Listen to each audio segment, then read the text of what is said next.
hits all the time. We are family. Outstanding effort again. We're busting ours to kick yours.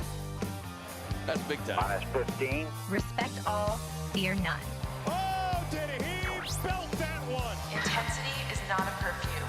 It was a no-doubter. 5, 4, 3, 2, 1.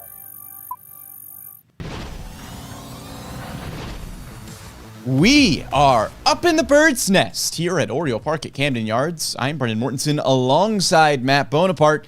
A lot of things to discuss today, Bones. We've got the Hall of Fame class from last night. The Orioles made a couple of small moves here and there.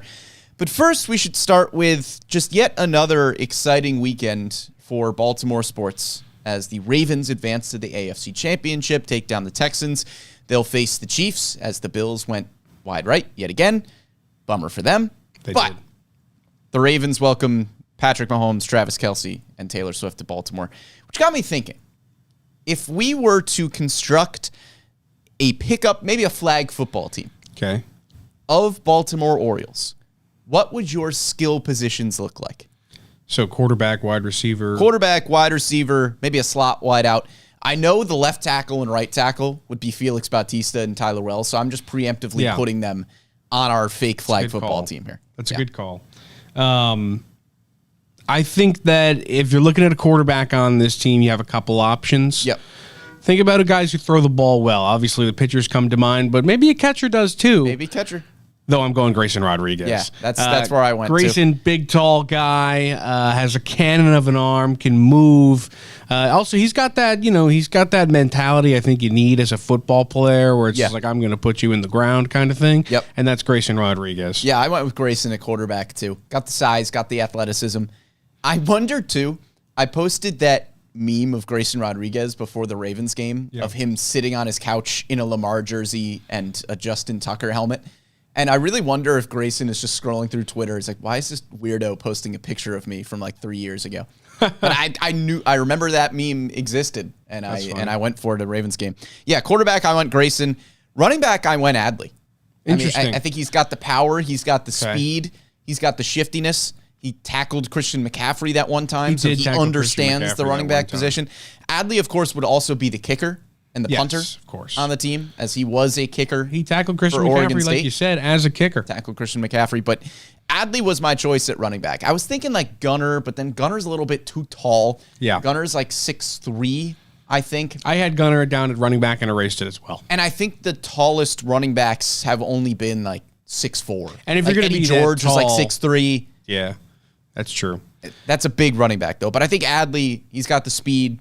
He's got the, he'll bull you over. He will. No, I'll put Adley there as well, because he does, while he isn't going to win a foot race against a DB, he's going to get you 5 yards whenever you need it. Yeah. And that's what this offense we're creating needs. Yeah, right. So he'll get you 5 tough yards. In the backfield. My number one wide receiver is Gunner. I moved him out from running back to wide out. We both have that, so I'm going to go right into the slot. And it's Cedric Mullins. Yep, I mean, how also could it not be Cedric Mullins? I mean, he screams slot wide out. He's going to find the soft spot of the zone, and he's going to make a catch, 13 yards, a little curl route every single time. Cedric Mullins, big dude, too. I mean, he's a shorter guy, but like I'm talking like big. Yeah, no, he's a strong guy. That's a built slot wide out. Strong guy. Also would be just an excellent ball hawking free safety with the way he can track balls in center field. I was thinking about a lot of defense as well. Yeah. That's something I thought about. Austin Hayes as a safety as well, I think would go well. You might even put him at the corner. I might put Austin Hayes at corner. Yeah. And I've got Anthony Santander at outside linebacker. Oh, I think he would maul Anthony guys. Santander is your edge rusher? Oh, yeah. He's going to... He has to probably put on like 10 more pounds, but I think he'd be a bull back I think there. he'd be great, yeah. Tight end, I had Ryan Mountcastle. I got Ryan O'Hearn. Whoa. Yeah. Couple of Ryans at tight I like end. Ryan O'Hearn at I tight like end. that. Big dude, Gronk-like. He'll run you over. He doesn't care about your feelings, on the football field. Ryan O'Hearn doesn't care about feelings? Not on the football field, no. Oh, sure. But when he's off it, he's a great guy. Yeah, I'm sure. Great guy. Ryan O'Hearn. But like I said, we've got a lot of other topics to get to here. First off, there were no Orioles that were going to make, a big significant jump in the Hall of Fame class last night, but we did have 3 new inductees. Adrian Beltre, one of the best third basemen of all time, 21 seasons. Didn't make an all-star game until his 30s, which is just a really cool trajectory to end up I mean, making that's the insane. Hall of Fame.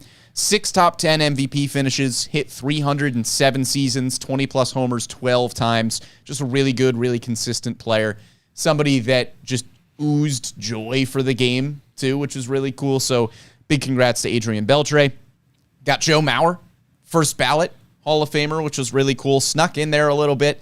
15 seasons, one of the best catchers of all time. This was, if you want to talk about Adley Rutschman as a generational type of catching prospect, that's exactly what Joe Mauer was before Adley, before Buster Posey.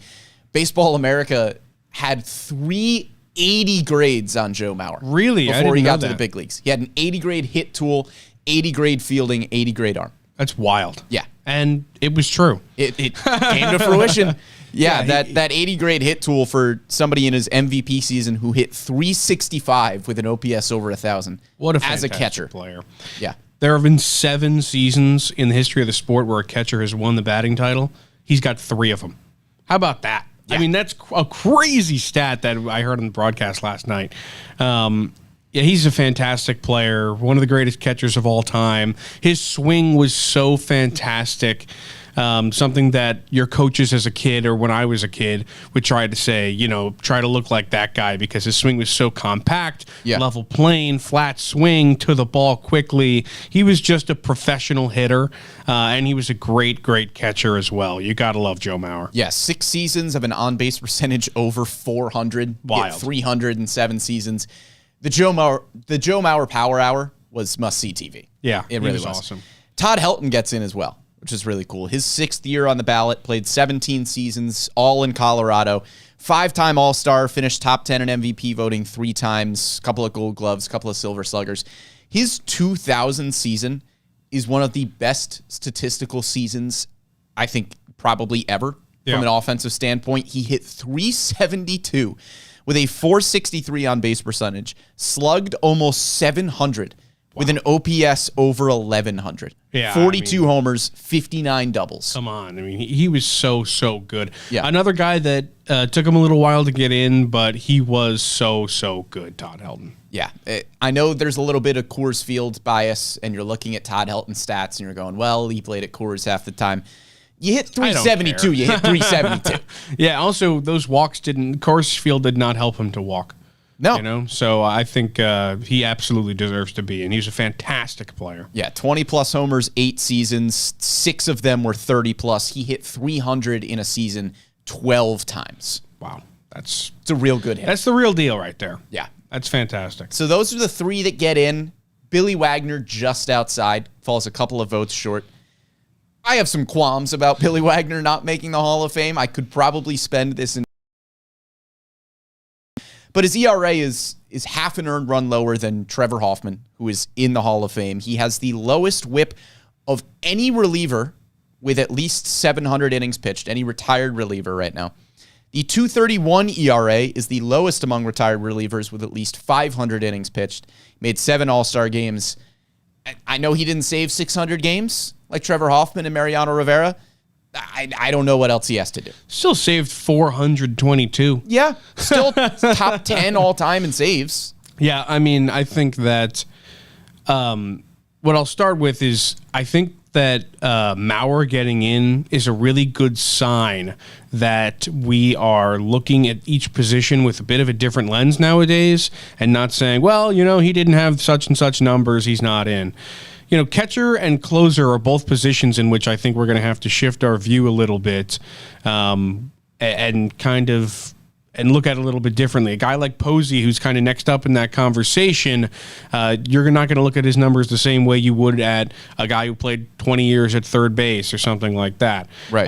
And closers the same way. When we look at those numbers, saves really aren't the biggest thing. I mean, in my opinion, and I think in the opinion of a lot of people, it's about strikeouts, whip, ERA, K per 9. Those things hold a little bit more weight in that conversation. And being 5 votes off this year, I think Billy Wagner has a great shot at getting in next year and maybe setting the tone for guys after him. And that's my other qualm. You mentioned, he falls just short this year, has a good chance of getting in next year.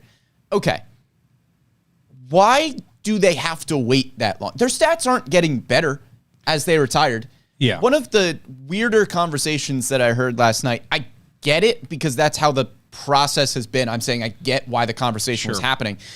But somebody like Chase Utley, who is kind of a, you can make an argument one way or another for the Hall of Fame, received, I think, 29% of the vote last night. And the conversation around Chase Utley was, oh, that's really good. He's on track to eventually get to that 75% threshold that you need to make the Hall of Fame. What is happening to Chase Utley's numbers from now to the time that he would potentially get a 75% vote to make the Hall of Fame? The thing is, you either think he's a Hall of Famer right now or you don't. He's not going to get better. With people only getting 10 votes every year, I think that they look at the guys who have 9 or 10 on their ballot instead of guys like Utley who are new to the ballot. Sure. And they'll put the guys who are 8, 9, or 10 on their list over guys who definitely But how many have people time. are actually voting for 10 guys on their Hall of Fame ballot? I think probably more than you think, but I think there are also people voting for the Hall of Fame that will only vote for 6 people or 7 people, and they'll leave the guys with only a couple years on it who are maybe borderline off of their ballots because they could vote for them later on. Yeah. I don't know. I don't think that's a frustrating That's not how I process do to it, me. but I don't Yeah. have a vote, so I can't change it for you. I don't know. I think you either think a guy's a Hall of Famer or not. Yeah, no, I agree with you. Yeah. Also, I don't think that every year there are 10 guys that are Hall of Famers, so you absolutely could make that vote for Chase Utley if you believed he was a Hall of Famer. Sure. But, yeah, that's just how it goes. So, Those sorry are for our Bill. qualms. Yeah. Whatever. We got Orioles to talk about. Let's talk about some of the moves that Baltimore has made over the last week or so. We'll start with kind of the smaller one. Yesterday, saw the Orioles bring in outfielder Daniel Johnson on a minor league deal. Depth move, 28 years old. He had a 967 OPS in AAA for the Padres organization last year, which is pretty good. Can play center field, can probably play either of the corner outfields. Reminds me a lot of the Daz Cameron move from last year where, maybe it was somebody who was going to make a big league appearance at some point if you had some injuries, if you needed somebody to fill in. It's not going to be a significant move in terms of what you're seeing on the big league field, more than likely, but it's a good AAA depth move. Everybody needs good AAA depth moves. Yeah, I mean, I don't know that Daniel Johnson's going to see a lot of major league time, but he is a guy that you could put in the minor leagues and be happy that he's there. And I think that the role he'll probably play. Yeah, hasn't played in the big leagues since 2021, so wouldn't anticipate that he's going to get looking at outfielders that could be competing. Wouldn't put him in the same category as maybe on the outside looking in, but still closer to the little bit. I agree. Move, not a ton to talk about there. More here is came to the O's in the Michael Givens trade. If you remember, he came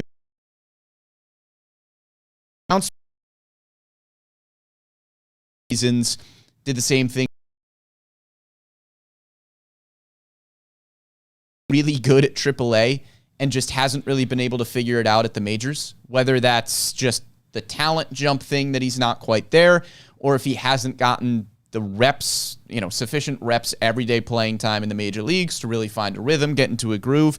But you saw it again in Detroit last season. Played 41 games for the Tigers up in the big leagues, hit 200 with a 622 OPS, and then he goes back down to AAA and hits 326 with a 943 OPS. So he's going to be a really good player in AAA, and you kind of know what you have at this point in the big leagues.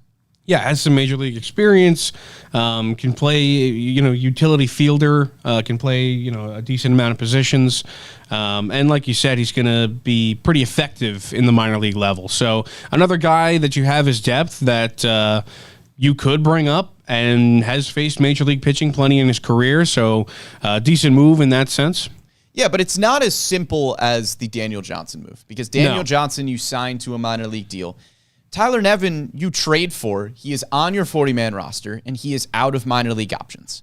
So there's a few things to consider there. Yeah. Is Tyler Nevin a serious possibility to make this opening day roster? I think that's question number one. And question number two is, do the Orioles just feel confident enough in this move that they can get him through waivers and he just becomes that minor league depth that we're kind of anticipating? We'll start with question number one there, because is Nevin realistically going to make this opening day roster? I don't think so. There are two places where he would realistically compete, and that is in kind of the first base corner outfield hybrid role that Ryan O'Hearn is currently filling, that Heston Kjerstad will more than likely fill if he ends up making this team. Or are you looking at him primarily as a third baseman, in which case he needs to compete against probably somebody like Ramon Urias, with Gunnar Henderson and Jordan Westberg all but being roster locks for opening day? And in both of those places, I don't think he's beaten out Ryan O'Hearn or Heston Kjerstad for that first base corner outfield role, unless you are looking for somebody to be a right-handed hitter in that role, which wouldn't really make sense because then you can't platoon him with Ryan Mountcastle. Or are you looking at him in that third base spot where I don't really think he beats Ramon Urias, because Ramon Urias is a Gold Glove caliber third baseman who can play multiple positions in the infield, and Tyler Nevin is really only giving you third base, first base. So I don't see a path for him to make the opening day roster anywhere. I agree. I don't think he makes the opening day roster. So you do then have to look toward whether or not he clears waivers, which is question number two, if you're going to send him down to the minor leagues. And obviously that's not something you and I can tell the future on, but I mean, probably. But what do I know? I mean, that's my best guess at this point. Probably. Because when you look at the organizational depth for the Orioles right now, there wasn't really a first baseman in AAA Norfolk, because you don't have Lewin Diaz anymore. You don't have, somebody like Josh Lester that you could put at first base. Right now, the first baseman that would maybe be there is T.T. Bowens, but he's still in AA Bowie and probably needs some more time there. You could argue that Heston Kjerstad might be your first baseman in AAA Norfolk, but there's a chance that he makes the opening day roster. So it makes the most sense to me as your AAA Norfolk first baseman, but you got to get him there first. Yeah. Because right now he's on the 40-man. He doesn't have minor league options. So you got to make sure that he's able to get to AAA. And that's where this move makes sense to me, where it's somebody that the organization is familiar with. He can give you some decent production at the big leagues as a fill-in type of guy. Probably don't want him making everyday starts with the kind of numbers that we've seen over the last few seasons, but he's going to hit really well in AAA. We know that, and clearly they like him, or else they wouldn't have gotten him back. Yeah, and that's what I was going to say as well, as with the experience that they've had with him, I'm sure that this move correlates with, like you said, them liking him and being like, okay, we know this guy, we like what he does for our organization, we like having him here, let's bring him back. Yeah, so I think he probably turns into your AAA first baseman, which I think is a move that makes a lot of sense to bring somebody back, again, that the organization is familiar with. He is clearly well-liked among coaches and staff, or else they wouldn't have traded for him to get him back in the organization. So it's a move that makes sense in that regard. I think I would be a little bit more confused if he is in your opening day plans, but we're not going to make that assumption. I think what makes the most sense is that he's a depth guy. But that kind of brings us to our next and biggest topic of conversation, which is we've seen some smaller moves here, right? The Orioles bring in Daniel Johnson. They bring in Tyler Nevin. Great. That's not really moving the needle all that much. And we have talked ad nauseum this offseason about moves that are going to push the Orioles over the top, to get them a deeper playoff run, to make that push, to consistently compete with the top teams in the American League. So what moves do the Orioles still need to make? You went into the offseason with one, I think, glaring hole, and that was in the bullpen. You needed somebody who could consistently close games. You didn't have Felix Bautista. You knew that you could get some fill-ins from Yennier Cano, from Danny Coulomb, from maybe DL Hall, whoever you ended up trusting to close games. But we knew it would be very helpful for them to bring in somebody with closing experience, and that's what they did with Craig Kimbrel. Outside of that reliever role, I don't know if there was a glaring hole somewhere. which made the topic of what do the Orioles need a bit of a tricky conversation. Yeah, I agree. Obviously people look towards the rotation, but it really isn't a glaring hole because they have options, like you mentioned. The fifth spot right now, while maybe not what some people would like to see, there still is potential talent that they could fill that with. 3 names come to mind: Irvin, Wells, Hall. We don't know who it's going to be, but the 1 through 4 is pretty much set right now, with John Means and Dean Kramer rounding it out at 3 and 4 after Bradish and Rodriguez at the 1-2. So you could add another guy, and whether he's a top guy, and then you shift everybody else down one, or you go out and get a guy for the back end of the rotation to fill into a role there, but not a glaring hole. Do they need guys? Do they need a guy there? Probably not. Would people like to see somebody? Yeah. In terms of an outfield spot, you lost Aaron Hicks this offseason. That's going to be interesting to see what final decision they make on that, whether or not they're just going to let it play out in spring training and say, okay, we're going to decide we're not signing somebody. It's either going to be Sam Hilliard or Stowers, Kerstad, or Kauser on the bench, or are they going to go to the free agency and get another guy like Aaron Hicks? Maybe they go out and get a different bat. But those are the 2 things that come to my mind of anything close to a need. Yeah, I want to start with the starting pitching because that's been the biggest topic of conversation all offseason long. The should, could, need portion of that conversation is what I think is really interesting. Yeah. Because as you mentioned, there are 4 guys that are pretty much locked into the starting rotation with Bradish, Rodriguez, Kramer, Means. Do you need a starting pitcher? You have Tyler Wells, DL Hall, Cole Irvin. You potentially have Chase McDermott, Cade Povich, Seth Johnson for that number 5 spot. So I think you have 7 guys solidly and then 3 prospects. So I would say 7 solid guys that you'd be comfortable making starts, maybe 8 if you want to take one of those prospects there. 9 players made starts for the Orioles last year. You were relatively lucky health-wise, I would say. You had Grayson Rodriguez bounce back in 4th between the starting rotation and AAA, so that's not really a health thing. That's just somebody who's not necessarily starting all the time. You were without John Means for most of the season. Tyler Wells has some arm fatigue down the stretch. I think that's still pretty good luck in your starting rotation health-wise. I would venture to say that you probably need more than 7 or 8 starting pitchers that you are comfortable making starts throughout a season. Last year, the Orioles started 9 guys. One of them was Keegan Aiken, who just kind of made a spot start. So 8 guys made starts on a relatively consistent basis, at least made a few. So I would say 7 or 8, you're around that number, but you would like one more. The need part of the conversation is interesting because you could certainly upgrade the starting rotation. That's not a question. Yes. If you wanted to trade for somebody like Dylan Cease, you have all the prospects to do so. Mm-hmm. You don't necessarily have to, but you are in the AL East. Look at a team like the Yankees that has brought in Juan Soto, that has brought in Marcus Stroman. The Blue Jays haven't made a ton of moves, but they are getting better on the margins a little bit. The Rays, they traded Tyler Glasnow, but you know the Rays are just probably going to be better. They've probably got another somehow. Tyler Glasnow there. They probably do. So do you need to keep up with the Joneses? Do you need to make sure that you are staying ahead of a team like the Yankees that isn't going to have another disappointing season more than likely? I think that's a question there too, where you're not just looking at your roster, but you're looking around the American League, you're looking around baseball and saying, okay, all the other teams that won 95 plus games are making other significant moves. And is there a requirement to keep up with those guys a little bit? Yeah, I mean, that's definitely what the question that's puttering around in the front office right now of, is what we have here enough, or do they need 1 or 2 more arms or something like that?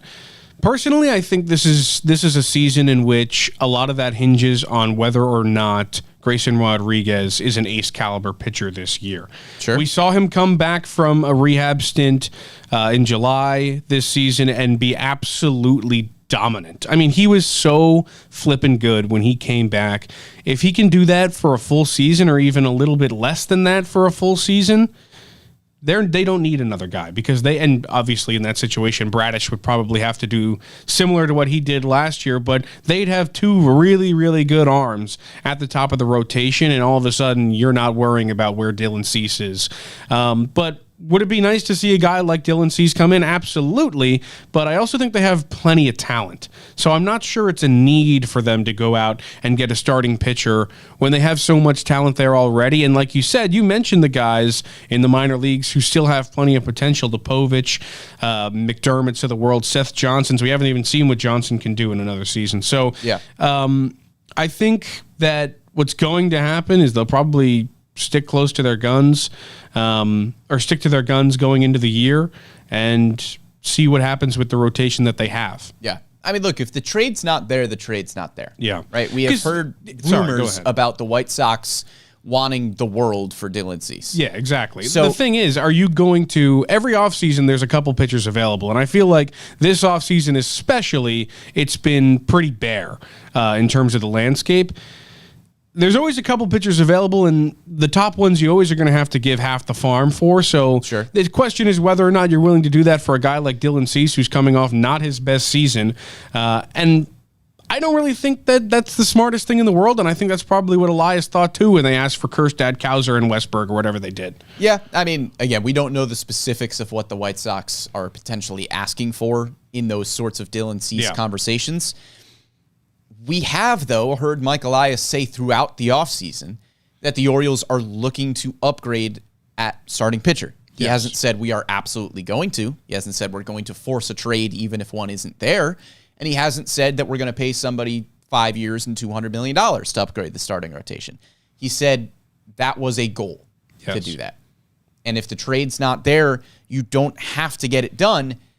But in terms of the need, I think it's more of a should. Yeah, I agree. You just won 101 games. You don't know if you are going to get sustained success from guys like Kyle Bradish and Grayson Rodriguez. That's the hope. You saw a lot from them last year. It was also the first year where they showed you that kind of talent and that kind of stuff at the big league level. So is that repeatable? Hopefully. You don't know what kind of season you're going to get out of John Means. You hope that he comes back and things are totally good and healthy and there are no issues after Tommy John surgery. You don't know that for sure. Is Dean Kramer going to continue to put up solid numbers despite the peripheral numbers not being exactly where you want them to be? Hopefully, right? There's a lot of hopefullys and probablys with this starting rotation right now, and bringing in somebody like Dylan Cease eliminates or at least mitigates a lot of those concerns. So I think it's more of a should for me. It's not technically a need, but I do think you need to keep up with the rest of the American League. You need to keep up with somebody like the Yankees. Maybe not payroll-wise, because the Yankees are going to pay more money than anybody in baseball, but you can keep up with them talent-wise. Yeah, and when you're in a situation like you are now that not a lot of teams are in, where you're coming off a 101-win season and the Yankees are coming off a really poor one, this is your opportunity to kind of stay on top of them, I feel. Yeah. So more now than ever is what you're saying important. Fourth outfielder, again, you do need a fourth outfielder. There isn't one that is completely clear right now. You have Austin Hayes in left, Cedric Mullins in center, Anthony Santander in right. You can kind of count Ryan O'Hearn as a pseudo fourth outfielder, but he's going to be your first baseman DH, and he's going to play corner outfield when you need him to. It's not your preference. The fourth outfielder competition is going to come down to Colton Cowser, Heston Kjerstad, Ryan McKenna, Kyle Stowers, Sam Hilliard. You have those five guys internally that are going to be competing for that position. We have some comments on YouTube saying re-sign Aaron Hicks. He gave you a lot of good stuff last year. Do you think the Orioles need to go out and get a fourth outfielder? Or do you think they're just comfortable with the guys they have internally? Well, I think that they're probably comfortable with what they have because they know, the guys that they do have in terms of Cowser and Kjerstad especially are guys that could be perennial all-star caliber players one day. Though, if you don't want to bring those guys up right now, obviously I don't if you're going to bank on Sam Hilliard, I don't think that's the move. If you're not going to bring up one of those guys, I think you need to go out and get somebody. because I think you should probably have somebody who's better than Sam Hilliard on the bench, though I don't think he's a bad player. It's just if you have the opportunity to bring in a guy like Hicks, who we've seen be really, really good with an 800-plus OPS, played really, really well in Baltimore after coming over from New York, I think that that's the kind of caliber player you need to go to. If it's not Hicks, maybe a guy like Jock Peterson, whose lefty swing is something that I think Baltimore fans would love. Sure. There's plenty of outfield options that are actually still out there, which is pretty surprising that this late in the offseason. But that's how I feel about it. You can bring up one of those guys, and that would work. But if you're not going to do that, you need to go to free agency, because Sam Hilliard, I don't think, cut it. Yeah, I agree. I'm kind of on the same page there, where I think it's either Kauser or Kjerstad or a free agent. Because somebody like Ryan McKenna or Sam Hilliard, they're going to fill a role, and that role is going to be fine, and they're going to give you production, and they're going to give you good defense. But somebody like Aaron Hicks, who wouldn't cost a lot, would give you more for less. Yeah, exactly. I agree. So somebody like Aaron Hicks would make sense if you're not looking to Kauser or Kjerstad. But that also might not be a move that we see until spring training or somewhere around there. Because I think unless Kauser or Kjerstad disappoints in the spring, which I'm not anticipating happening, I would be surprised if it's not one of those two as your fourth outfielder. In which case, I don't think you need a free agent blocking either of those guys. I was just about to say, the risk you take signing a free agent is, okay, all of a sudden we do want to use Kauser, we do want to use Kjerstad, and all right, well, now we've got so-and-so in his way. So I think that in a position like they are now, where it's late in the offseason and we haven't heard a lot about them signing an outfielder, I think they're probably going to stick to their guns here. Spring training. Don't think you need another reliever. No, I don't think so. You could. There are so many talented arms down there that they could turn into a reliever or, just promote, that I think it wouldn't be sensible to go out and spend money on a guy who, I don't even know how many guys are out there that are incredibly effective for relatively cheap either. Yeah, and if you're going to make the argument that the Orioles should bring in a starter, then that probably bumps either Tyler Wells or DL Hall or both into the bullpen. So you've kind of solved two problems there. For the first time in a few years, you don't have a hole in the middle infield. Yeah, and in fact, this is going to be one of the most exciting spring trainings for middle infields ever, dude. Yeah. This is going to be awesome. Yeah. I cannot wait to see Jackson Holliday pull up to spring training and just hit the crap out of the ball. I mean, it's going to be awesome. Yeah, not necessary, I don't think, to bring in somebody like Adam Frazier. I think Frazier gave a lot to this team last year. Guy. Somebody with a great veteran presence, had played in the postseason. That was really nice to have, but it's not a requirement this year. You've got Jackson Holliday, who might be your opening day second baseman. I think Jordan Westberg is all but a lock to make this opening day roster with how he played last year. And then, of course, you have the group that we've always talked about with Jorge Mateo, Ramon Arias, Joey Ortiz, Connor Norby. I don't see a free agent coming in and beating out any of those four guys for bench roles on this team. I agree. I 100% agree. Yeah. They have so much talent in the middle infield now from the farm that there's no point in looking there, because you've got Holiday, you've got Westberg, Ortiz, and it keeps going, Norby and whatnot. So I think they're going to just, watch Holiday hit doubles and tanks in spring training and say, all right, here we go. Yeah. Only other position on the team that I thought of as a potential hole, I don't think it is one, but if we're looking for stuff here, because the Orioles don't have a lot, it's designated hitter. Not necessarily that you need somebody there, but maybe that you could upgrade, or if you have concerns and question marks over whether or not Ryan O'Hearn's success is repeatable. Sure. Kind of the same point I made with Bradish and Rodriguez. You saw a lot of good stuff last year. Ryan O'Hearn made some changes to his swing that clearly made a big difference, but it was also the first year of really quality big league production that you saw out of Ryan O'Hearn. Yeah. So maybe you bring somebody in there, but O'Hearn did more than enough last year to prove that he is worthy of playing every day, or close to every day at least. So I don't think that's really a hole. Yeah, I mean, he had a really, really great year last year, and if he put up those numbers again, I think everybody would be wowed. So if he doesn't put up those numbers again, then you do have that conversation, but the way the team is structured now, it seems to me that he'll be the everyday DH, and then when Adley needs a day or Mountcastle needs a day or whoever needs a day, they take that spot and whatever. Yeah. You don't want to have a team who has a guy who is the DH necessarily, but when you have a guy who hits as well as he does, I think that's okay. Yeah, unless it was just a really, really high caliber DH. Like unless you're bringing in like Big Poppy or JD Martinez. Yeah. Like, cool. So really, I mean, there's not a lot of holes on this roster. We kind of knew that before this conversation. The real question was, is there a move that you absolutely have to make somewhere? I'm not going to sit here and say that the Orioles absolutely 100% have to make a move at any one position. But if you are going to make that argument anywhere, I'd say it's starting pitching. And I'd put 90% of my chips into saying that the Orioles have to make that move. Wow. Yeah, I mean, what move would they make? I mean, is it only Dylan Cease? It would have to be an upgrade, right? This is what we've talked about in the starting rotation, where if you are bringing somebody in that's not an upgrade over what Tyler Wells gave you out of the starting rotation last year, then that move doesn't make sense.